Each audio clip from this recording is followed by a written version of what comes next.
Okay students, আজ আমরা circular motion part 3 আলোচনা করব। দেখো, গত দুটো ভিডিওর দেখার পরেই আজকের ভিডিওটা তোমরা ভালোভাবে বুঝতে পারবে। আর আজকে খুবই ইম্পর্ট্যান্ট একটা টপিকের ওপর আলোচনা হবে। একটা প্রমাণ করব আমরা, সাথে সাথে সেন্ট্রিফিউগাল আর সেন্ট্রিপিটাল ফোর্স সম্পর্কে আলোচনা করব। তো এইখানে প্রথমে আমি তোমাদের বলে নিচ্ছি যে আমার কাছে যেহেতু বই নেই, সেহেতু আমার সেন্ট্রিপিটাল ফোর্স আর সেন্ট্রিফিউগাল ফোর্সের বাংলা মানেটা আমি ভুলে গেছি। তো তোমরা এর বাংলা মানেটা একটু বই থেকে দেখে নেবে কি হবে। তো চলো শুরু করা যাক। দেখো, তো আজকের এই লেকচারটার প্রথমে তোমাদের ত্বরণ, সরণ, বেগ, দ্রুতি এগুলো সম্পর্কে ডিটেলসে জানতে হবে, যেটা তোমাদের ক্লাস 9-এ মানে ডিটেলসে বলা আছে। তো তোমরা একটু ক্লাস 9-এর বইটা ঘেঁটে উঠে দেখবে, যে সেখান থেকে তাহলে তোমরা ভালো বুঝতে পারবে। ফোর্স সম্পর্কেও একটা ধারণা থাকা দরকার, তবে আজকের জিনিসটা ভালোভাবে বুঝতে পারবে। তবে আমি চেষ্টা করব ওইগুলো জিনিস তোমাদের এই ভিডিওতেও আলোচনা করে দেওয়ার। কিছু কিছু জিনিস যেগুলো তোমাদের খুব দরকার সেগুলো আমি এই ভিডিওতেও বলে দেবো, যেটা ক্লাস 9-এর কনসেপ্ট। তো দেখো, প্রথমে আমরা যেটা পড়বো সেটা হচ্ছে সেন্ট্রিপিটাল ফোর্স আর সেন্ট্রিফিউগাল ফোর্স। দেখো, ধরে নাও একটা বস্তু, এই যে বস্তুটা আছে, এই বস্তুটা এই বস্তুটা একটা বৃত্তপথ বরাবর ঘুরছে, আর ব্যাসার্ধের একটা বৃত্তপথ বরাবর ঘুরছে। তো এবার তুমি ভাবো, যখন এই বস্তুটা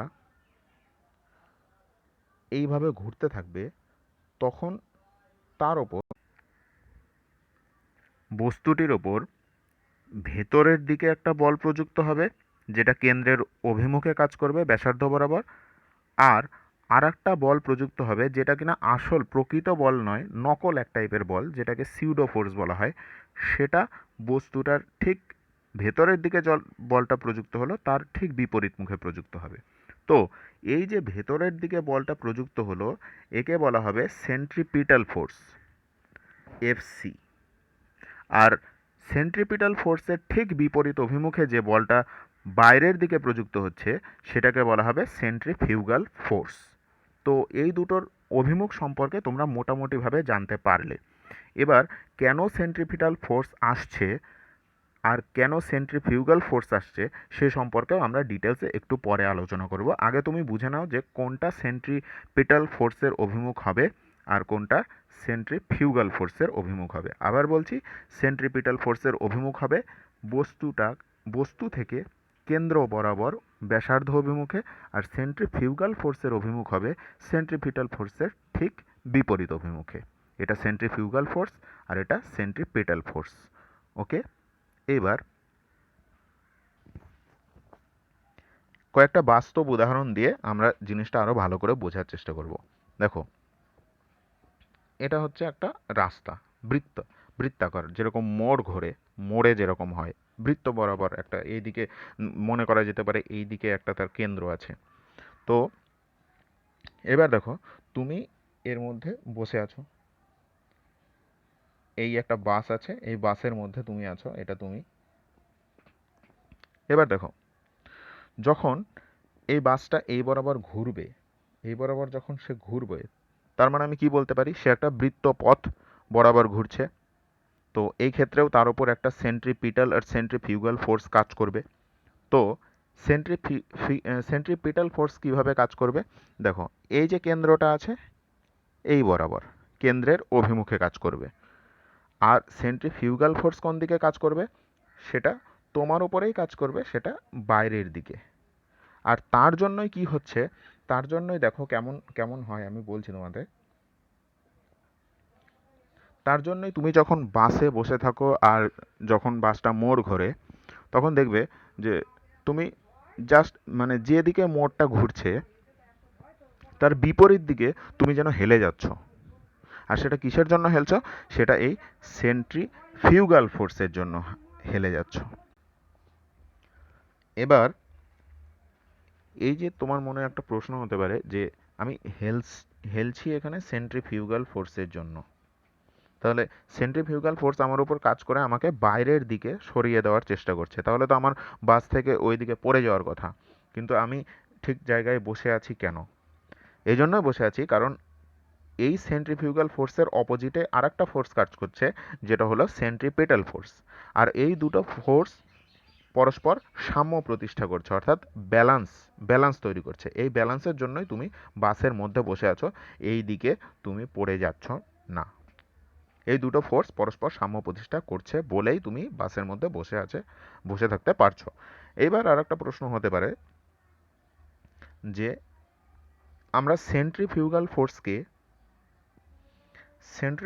ফোর্সকে সিউডো ফোর্স কেন বলি, অর্থাৎ প্রকৃত ফোর্স একে কেন বলা হয় না?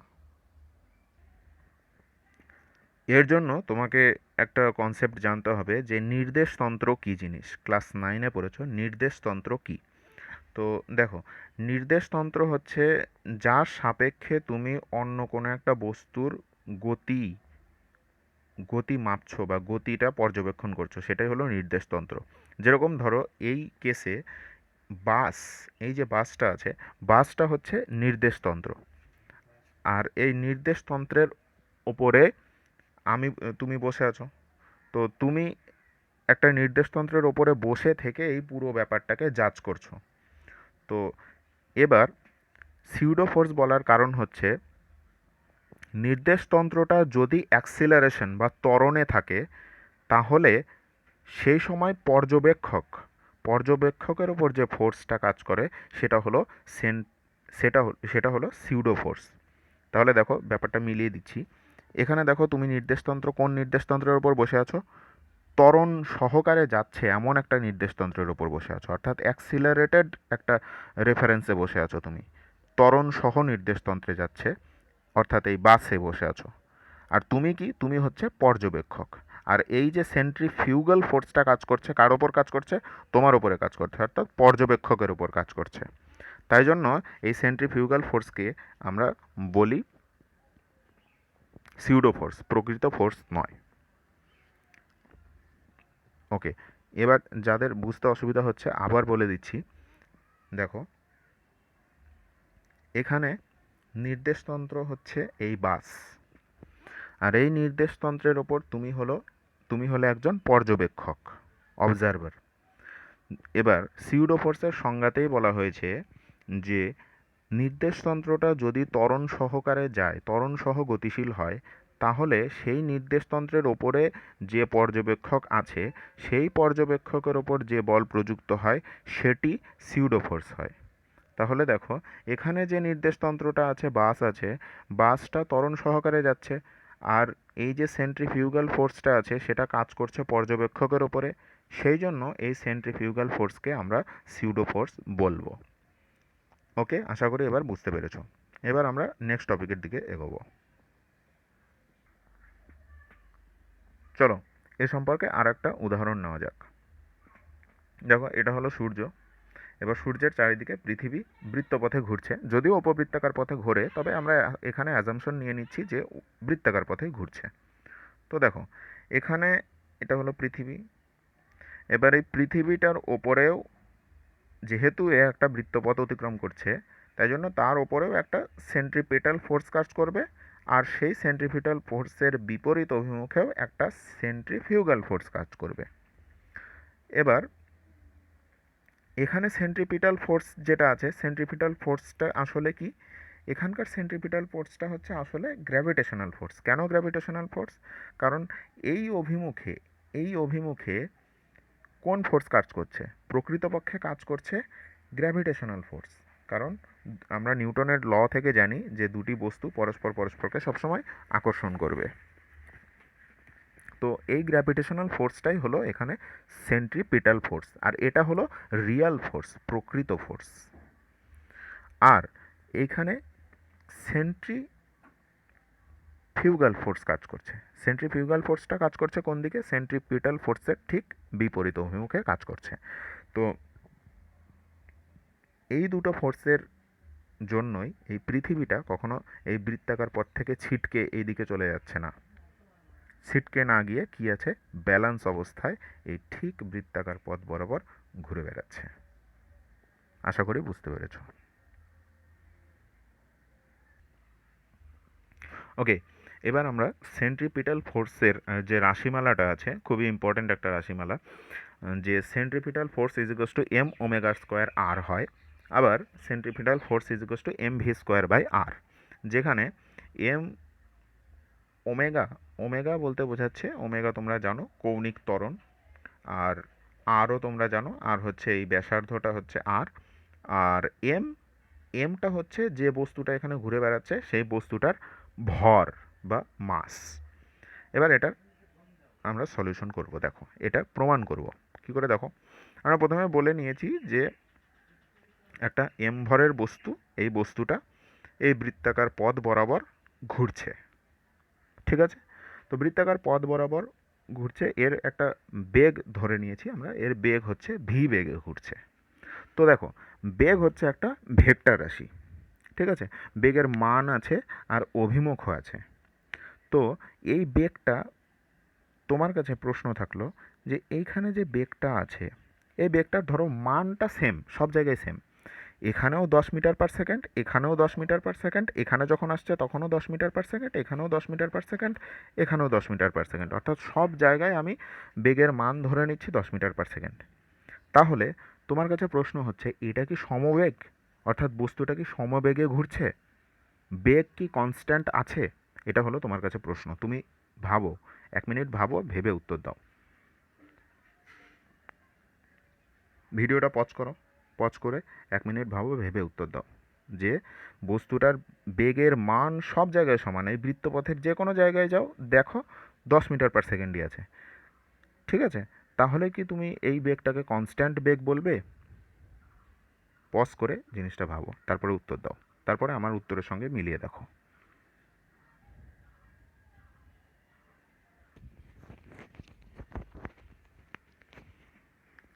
বলো, তাহলে কি বুঝতে পারলে?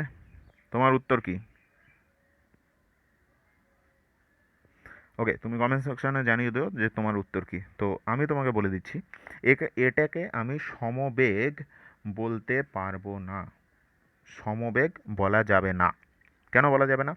কারণ দেখো, এটার মানছি, মান সব জায়গায় সমান আছে, এটা ঠিক, কিন্তু দিকটাও তো সব জায়গায় সমান হতে হবে।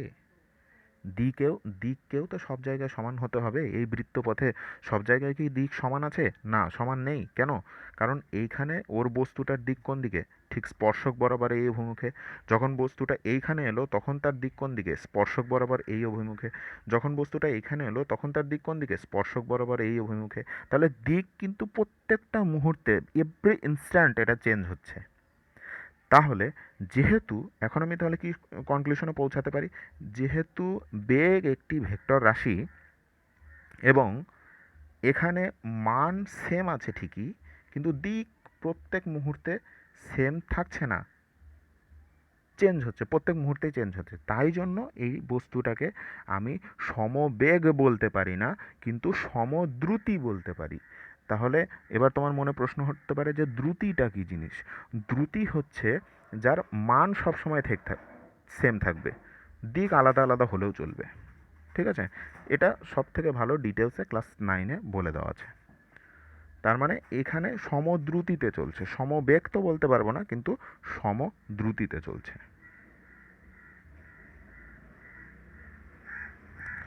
আর যখন কোনো একটা বস্তু এইভাবে সমান মানের সমান মানের বেগ নিয়ে বৃত্তাকার পথে ঘোরে, তখন সেই বৃত্তীয় গতিকে বলা হয় সমবৃত্তীয় গতি। তাহলে সমবৃত্তীয় গতি কাকে বলে? মানে যখন কোনো একটা বস্তু একটা সমান মানের বেগ নিয়ে কোনো একটা নির্দিষ্ট বৃত্তাকার কক্ষপথে ঘুরছে, তখন সেই বস্তুটার গতিকে বলা হয় সমবৃত্তীয় গতি। তাহলে এবার আমি কি লিখেছি দেখো, লিখেছি যে এম ভরের একটা বস্তু আর ব্যাসার্ধের বৃত্তপথে ভি বেগে, ভি বেগ নিয়ে সমবৃত্তীয় গতি, সমবৃত্তীয় গতি মানে কি? এই বেগের প্রত্যেকটা পয়েন্টে এর মানটা সেম, মনে করো সাপোজ ধরে নাও 10 মিটার/সেকেন্ড, সেম মান, সমবৃত্তীয় গতিতে সম্পন্ন করছে। এইভাবে একটা বস্তু, এম ভরের একটা বস্তু ঘুরছে। এবার বলেছে যে এখন ভি এর মান সর্বদা একই, সেম আছে, কিন্তু অভিমুখ প্রতি মুহূর্তে পাল্টে যাচ্ছে, ভি এর অভিমুখ কোন দিকে হবে সেটা আমি তোমাকে বলে দিয়েছি, তুমি জানো। এবার দেখো, এবার আমরা কি জানি, জানি এর আগের সম্পর্ক থেকে, এর আগের ভিডিওতে দেখেছি যে রৈখিক বেগ V is equals to omega cross R হয়। আমি এখানে শুধু মান নিয়ে কথা বলছি, দিকের কথা বলছি না, ঠিক আছে? তো দেখো, এইবার এইবার তোমাকে একটা খুব ইম্পর্ট্যান্ট কনসেপ্ট দিচ্ছি। দেখো, ভিডিওর প্রথমে বলেছিলাম যে সেন্ট্রিপিটাল ফোর্স আর সেন্ট্রিফিউগাল ফোর্স।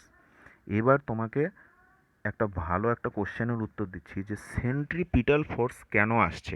সেন্ট্রিপিটাল ফোর্স অর্থাৎ আমি যে বলেছিলাম যে যখন একটা মানে বস্তু বৃত্তপথে ঘোরে, তখন ওই বস্তুটার ওপর কেন্দ্রের অভিমুখে একটা ফোর্স কাজ করে। ফোর্স মানে কি? ফোর্স মানে অ্যাক্সিলারেশন কাজ করে। তো সেই সময় মানে এই যে সেন্ট্রিপিটাল ফোর্স, সেটাই তো সেন্ট্রিপিটাল ফোর্স। এবার সেই সেন্ট্রিপিটাল ফোর্সের উৎপত্তির কারণ কি, সেই উত্তরটাই আমি এখন দিব। তো তোমরা ভালো করে শুনবে। দেখো, ফোর্স তোমরা নিউটনের দ্বিতীয় সূত্র থেকে জানো, F is equals to M into A হয়। এম তো স্কেলার রাশি, ফোর্সটা ভেক্টর, আর অ্যাক্সিলারেশন অর্থাৎ ত্বরণটাও ভেক্টর। অর্থাৎ যেদিকে ফোর্স, যেদিকে ত্বরণ সেদিকেই ফোর্স। ত্বরণ না ছাড়া ফোর্স কিন্তু সম্ভব নয়। তো এখানে যে সেন্ট্রিপিটাল ফোর্স আছে, তার মানে কি নিশ্চয়ই তার একটা সেন্ট্রিপিটাল অ্যাক্সিলারেশনও আছে। সেন্ট্রিপিটাল কি অ্যাক্সিলারেশন। এবার দেখো, সেন্ট্রিপিটাল অ্যাক্সিলারেশন মানে কি, আর সেটা কেন তৈরি হচ্ছে। দেখো, সেন্ট্রিপিটাল অ্যাক্সিলারেশনটাও এই দিকে কাজ করছে, আর সেটাকে আমরা এ সি দিয়ে প্রকাশ করি। সেন্ট্রিপিটাল অ্যাক্সিলারেশন, অ্যাক্সিলারেশন আর ফোর্সটা একই। যেরকম তোমাকে ভালো একটা বাস্তব উদাহরণ দিয়ে বলছি যে ধরো তুমি বাইক স্টার্ট করছো। বাইক স্টার্ট করার পরে প্রথমে কি তুমি মানে বাইকের বেগটা কি থাকে, বেগ বা দ্রুতিটা জিরো থাকে। তারপরে ধীরে ধীরে তুমি অ্যাক্সিলারেট করো, অ্যাক্সিলারেটর চেপে অ্যাক্সিলারেট করো, তারপর ধীরে ধীরে বেগ বাড়তে থাকে, ঠিক আছে? তো সেটা কি, বেগ বৃদ্ধিটাকেই বলা হয় কি অ্যাক্সিলারেশন। বেগ বৃদ্ধির হারকে অ্যাক্সিলারেশন বলে। আর সেই অ্যাক্সিলারেশনের সঙ্গেই যখন আমি এম গুণ করে দিই, তখনই সেটা কি হয়ে যায়, ফোর্স ইকুয়াল টু কি হয়ে যায়, ফোর্স হয়ে যায়। তো ফোর্স আর অ্যাক্সিলারেশন বুঝতেই পারছো তাহলে কিভাবে রিলেটেড আছে। ওকে, তো এবার দেখো, আর অ্যাক্সিলারেশনটা কখন হয়, অ্যাক্সিলারেশনটা কিভাবে হয়, অ্যাক্সিলারেশনটা হয় যখন বেগের পরিবর্তনের সাথে, সময়ের সাথে সাথে বেগের পরিবর্তন হয়, তখন অ্যাক্সিলারেশন হচ্ছে, ঠিক আছে? তো এবার তোমার মনে প্রশ্ন হতে পারে যে স্যার এখানে অ্যাক্সিলারেশন কি কিসের জন্য হচ্ছে, এখানে তো বেগ সবসময় সেম থাকছে। আপনি তো বললেন যে যে কোনো জায়গায় যাও না কেন তার বেগ 10 মিটার, তার বেগ কী পাচ্ছ, 10 মিটার পার সেকেন্ড পাচ্ছ সব সময়। তো তাহলে স্যার বেগ সমান আছে, তাহলে কেন আমরা এই অ্যাক্সিলারেশনটা আমরা পাচ্ছি কোথা থেকে? এবার সেটার উত্তর কী হবে বলো তো? সেটার উত্তর হবে এখানে মান তো সব সময় সমান আছে, 10 মিটার পার সেকেন্ড আছে, কিন্তু দিক কি সব সময় সমান আছে? দিক তো সমান নেই। দিক তো প্রত্যেকটা মুহূর্তে পাল্টে যাচ্ছে। এখানে এই দিকে, এখানে এই দিকে, এখানে ধরো এই দিকে, এখানে এই দিকে, এখানে এই দিকে, প্রত্যেকটা মুহূর্তে পাল্টে যাচ্ছে। তাহলে যেহেতু মান সমান থাকার সাথে মান সমান থাকলেও দিকটা সমান থাকছে না, তাই জন্য কি বেগও কি থাকছে, সমান থাকছে না। বেগেরও একটা পরিবর্তন হচ্ছে, কিসের সাপেক্ষে, সময়ের সাপেক্ষে। তাই জন্য এইখানে অ্যাক্সিলারেশনটা আসছে, আর সেই অ্যাক্সিলারেশনটাকেই নাম দেওয়া হয়েছে সেন্ট্রিপিটাল অ্যাক্সিলারেশন। বুঝতে পেরেছো? এবার দেখো, এবার দেখো, আমরা এই ফর্মুলাটাকে আমরা আগেই প্রমাণ করেছিলাম, V is equals to omega R, অর্থাৎ রৈখিক বেগ ইজ ইকুয়ালস টু কৌণিক বেগ ইন্টু ওই ব্যাসার্ধ। এবার দেখো, এখন উভয় পক্ষে সময়ের সাপেক্ষে, আমরা উভয় পক্ষে দুটো সাইডে সময়ের সাপেক্ষে ডিফারেন্সিয়েট করব, ঠিক আছে? টি এর সাপেক্ষে ডিফারেন্সিয়েট করব। এবার তোমার এখন মনে প্রশ্ন হতে পারে যে স্যার এইখানে যে ডিভিডিটি করলেন, তো এটা ডিভিডিটিটার মান তো জিরো হওয়া উচিত। কিন্তু আমি বলবো জিরো হবে না। কেন হবে না? কারণ তো কারণ তোমার মনে এটা প্রশ্ন হতে পারে যে বেগ তো স্যার সবসময় ধ্রুবক, 10 মিটার পার সেকেন্ড। তাহলে কেন আমি ডিভিডিটিকে যদি সময়ের সাপেক্ষে ডিফারেন্সিয়েট করি, তাহলে তো ওটা জিরো হওয়ার কথা, কিন্তু জিরো হবে না। কেন হবে না? কারণ বেগের মান ঠিক আছে, মান একদম সেম আছে ঠিকই, কিন্তু দিক তো প্রত্যেক মুহূর্তে পাল্টাচ্ছে। তাই জন্য এখানে ডিভিডিটিটা জিরো হচ্ছে না, ঠিক আছে? তো এবার দেখো, ডিভিডিটি ইজ ইকালস টু এই যে ওমেগা আর, এর ডিফারেন্সিয়েট করব উইথ রেসপেক্ট টু টি। এবার দেখো, যখন ভি যখন দেখো এখান থেকে বুঝিয়ে দিচ্ছি, যখন ভিটা সময় সাপেক্ষে চেঞ্জ হচ্ছে না, ভি এর মানটা সময় সাপেক্ষে চেঞ্জ হচ্ছে না, তখন ওমেগা যে আছে, ওমেগাটাও সময়ের সাপেক্ষে চেঞ্জ হওয়ার কথা নয়। ওমেগার মানটাও, এখানে আমরা ওমেগার মানটা কি সময়ের সাপেক্ষে চেঞ্জ হবে? হবে না। কিন্তু কেন হবে না?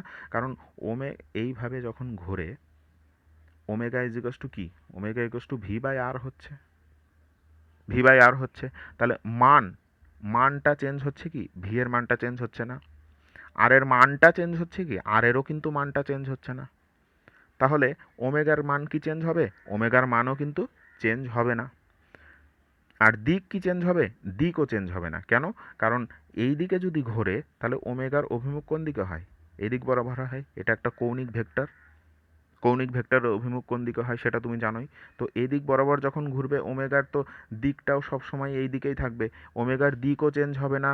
আর যেহেতু ভি চেঞ্জ হচ্ছে না, আর চেঞ্জ হচ্ছে না, তাই জন্য ওমেগার মানও চেঞ্জ হচ্ছে না। তার মানে কি, ওমেগাটা সময়ের সাপেক্ষে সবসময় কি থাকছে? ধ্রুবক থাকছে। তাই জন্য আমি ওমেগাটাকে বার করে নিয়ে এনে, দেখো এখানে দেখো, তাই জন্য ওমেগাটাকে আমি বাইরে বেরিয়ে এনেছি।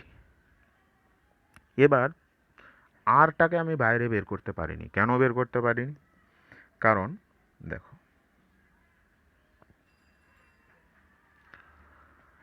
আর এর এখানে যে আর আছে, এর মান সব সময় সেম আছে। এখানেও এই আর এর মান এখানেও সেম, এখানেও সেম, এখানেও সেম। বৃত্তপথে সবসময় আর এর মানটা সেম আছে। কিন্তু আর এর দিক কি সেম আছে? তুমি ভাবো। এবার তোমার মনে প্রশ্ন উঠতে পারে, স্যার আর এর আবার কোন দিক হয়? আর এর কোনো নির্দিষ্ট দিক আছে নাকি? হ্যাঁ আছে। আর এর দিক কোনটা? আর এর দিক হচ্ছে সবসময় বাহিরের দিকে হবে। তাহলে এই অবস্থানে আর এর দিক কোন দিকে? এই দিকে। যখন বস্তুটা এই অবস্থানে আসবে, তখন আর এর দিক কোন দিকে হবে? এই দিকে।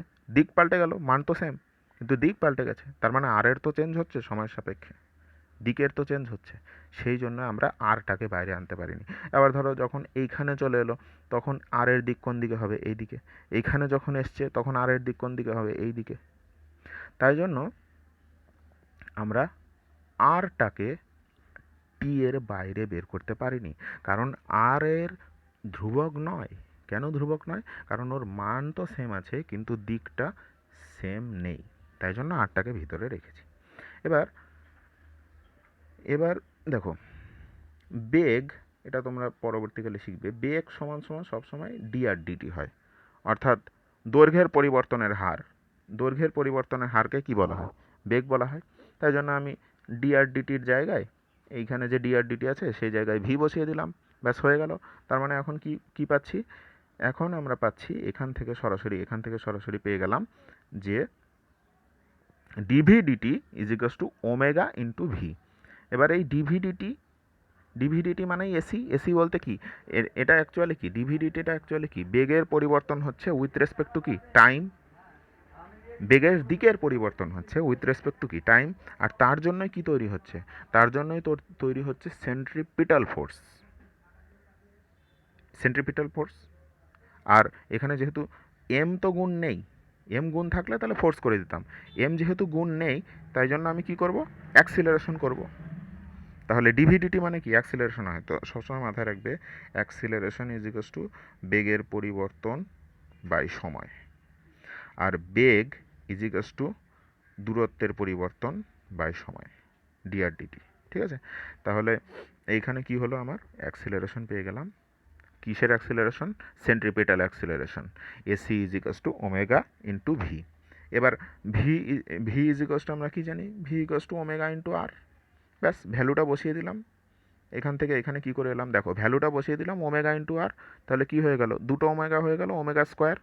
Omega into omega square, omega into omega, তার মানে ওমেগা স্কোয়ার ইন্টু আর হয়ে গেল। আর তাহলে F C is equals to কী হয়ে গেল? F C is equals to এমটা গুণ করতে হবে, কারণ force F is equals to M into acceleration হয়। তাই জন্য এমটা গুণ করে দিলাম, তখনই এফ সি হয়ে গেল। এফ সি মানে কি? Centripetal force. এবার দেখো, আমরা পেয়েছিলাম কি? AC is equals to omega into V পেয়েছিলাম। এবার দেখো, V is equals to omega R, তার মানে কি? Omega equals to V by R. ব্যাস ওমেগার ভ্যালুটা বসিয়ে দিলাম, তাহলে কি হয়ে গেল, ভি স্কোয়ার বাই আর হয়ে গেল। তাহলে এসি যদি ভি স্কোয়ার বাই আর হয়, তাহলে এফসি কী হবে, এম গুণ করে দাও তাহলেই হয়ে যাবে। এম ব্যাস গুণ করে দিলাম, তাহলে M into V square by R, তাহলে আলটিমেট অ্যান্সার কী হয়ে গেল, M V square by R. তাহলে সেন্ট্রিপিটাল ফোর্স আর সেন্ট্রিপিটাল অ্যাক্সিলারেশন, এই যে F C is equals to M ওমেগার square R F C is equals to M V square by R, এটার প্রমাণ কিন্তু হয়ে গেল আলটিমেটলি। তো এইভাবে তোমরা এটা পড়ে নেবে।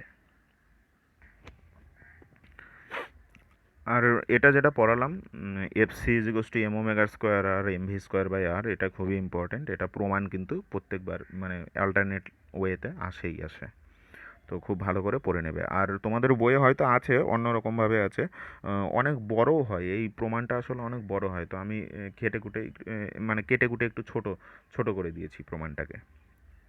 তো এবার তোমরা আচ্ছা, আজকে যেটা পড়ালাম সেটার সামারি করে নিচ্ছি, মানে সেটার থেকে মেইন কি কনসেপ্ট পেলে সেই কনসেপ্টের উপর জিনিসগুলো তোমাদের আবার একটু সামারি করে দিই। তো আজকে যেটা পেলাম, দেখো, যখন কোনো একটা বস্তু বৃত্তপথে ঘোরে তখন তার দুই ধরনের অ্যাক্সিলারেশন কাজ করে। একটা কেন্দ্রের অভিমুখে অ্যাক্সিলারেশন, সেটাকে বলা হয় সেন্ট্রিপিটাল অ্যাক্সিলারেশন। আর একটা হচ্ছে তার ঠিক বিপরীত অভিমুখে অ্যাক্সিলারেশন, সেটা হলো সেন্ট্রিফিউগাল অ্যাক্সিলারেশন। আর অ্যাক্সিলারেশন মানেই কি, যখন অ্যাক্সিলারেশনকে এম দিয়ে গুণ করে দিই তখন সেটা কি হয়ে যায়, ফোর্স হয়ে যায়। তো সুতরাং আমরা বলতে পারি বস্তুটার ভর যদি এম হয়, এখানে যে বস্তুটা আছে সেই বস্তুটার ভর যদি এম হয়, তাহলে centripetal force is equals to M into AC, আর সেন্ট্রিফিউগাল ফোর্স হচ্ছে এম ইন্টু এএফ বলতে পারো। আর আর এদের অভিমুখ সম্পর্কে আমরা জানতে পারলাম কিভাবে কাজ করছে। আর আর কী কনসেপ্ট পেলাম, আর ধরো তোমার যখন একটা বস্তু বৃত্তপথে ঘোরে তখন তার বেগের অভিমুখ সবসময় চেঞ্জ হয়, এখানে এরকম, এখানে এখানে এখানে এরকম, প্রত্যেকটা সময়ে চেঞ্জ হবে। মান একই থাকলে বেগের অভিমুখ চেঞ্জ হওয়ার জন্য বেগটা কিন্তু কনস্ট্যান্ট থাকবে না। ঠিক আছে। আর আরেকটা কি কনসেপ্ট পেলাম, একটা ধরো আর এর অভিমুখ কিন্তু প্রত্যেকটা সময় চেঞ্জ হচ্ছে। তো এগুলো ইম্পর্টেন্ট কনসেপ্ট পেলাম, আর এগুলো তোমরা ভালো করে দেখে নেবে। কারো কোনো প্রবলেম হলে ভিডিওটাতে আমি বলছি, তুমি ভিডিওটাতে সমস্ত কিছু বলে দেওয়া আছে, এমন কিছু নেই যে তুমি মিস করে যাবে। তো সুতরাং ভিডিওটাই তুমি বারবার পজ করে বলো, আর আগিয়ে বলো, পিছিয়ে বলো, যে করেই বলো, দেখো, দেখে মাথার ভিতরে নেওয়ার চেষ্টা করো। প্রত্যেকটা কথা ইম্পর্টেন্ট, এখানে কোনো রকম এক্সট্রা কথা বলা হয়নি, যা লাগবে সেগুলোই বলা হয়েছে। আর কনসেপ্টটা খুবই ইম্পর্টেন্ট, সায়েন্সের মেইন জিনিসই হচ্ছে কনসেপ্ট। তোমাকে পরীক্ষাতে এইগুলো কনসেপ্টই মাথায় রাখতে হবে। আর ক্লাস 10 আর ক্লাস 11-12-এর মধ্যে অনেক পার্থক্য। একটা যদি পুকুর হয় আর একটা সমুদ্র, পুকুর কেন, একটা ক্লাস 10 হচ্ছে এক বালতির জল, তো 11-12 হচ্ছে সমুদ্র। বালতি আর সমুদ্রের মধ্যে যেরকম পার্থক্য সেরকম পার্থক্য আছে। তো প্রথম দিন থেকে তোমাদের যদি সিরিয়াস হও তাহলে সারভাইভ করতে পারবে, যদি সিরিয়াস না হও তাহলে কিন্তু সারভাইভ করতে পারবে না। বছর শেষে কিন্তু তুমি একদম হাবুডুবু খেয়ে যাবে, ফেল করে যাবে। তুমি মাধ্যমিকে যতই ভালো নাম্বার পাও না কেন, ফেল করে যেতে পারো 11-12 এসে। তো সুতরাং বি সিরিয়াস। আর যারা মাধ্যমিকে মিডিয়াম বা লোয়ার মিডিয়াম নাম্বার পেয়েছে, তারা যদি সেই রকমভাবে খাটো, তারাও অনেক ভালো রেজাল্ট করে বেরিয়ে যাবে। সুতরাং 11-12টা খুবই ইম্পর্টেন্ট, একটা একটা লাইফের একটা ভাইটাল পার্ট। এটাকে তোমরা কাজে লাগানোর চেষ্টা করো, কনসেপ্টগুলো খুব ভালোভাবে বোঝার চেষ্টা করো। যারা সায়েন্স নিয়েছো তাদের জন্য বলছি, গোটা বছর তোমাদের এই নিয়ে পড়ে থাকতে হবে, এদিক ওদিক তাকানোর তোমাদের সময় নেই, প্রথম দিন থেকে সিরিয়াস হতে হবে। ওকে, এই বলে আজকের ভিডিওটা শেষ করছি। যদি কোনো প্রবলেম হয় তোমরা আমার কমেন্ট সেকশানে জানাও কী প্রবলেম হয়েছে না হয়েছে। আমি হোয়াটসঅ্যাপ গ্রুপে এই সম্পর্কে ডিটেলস আলোচনা করে নেব। ওকে।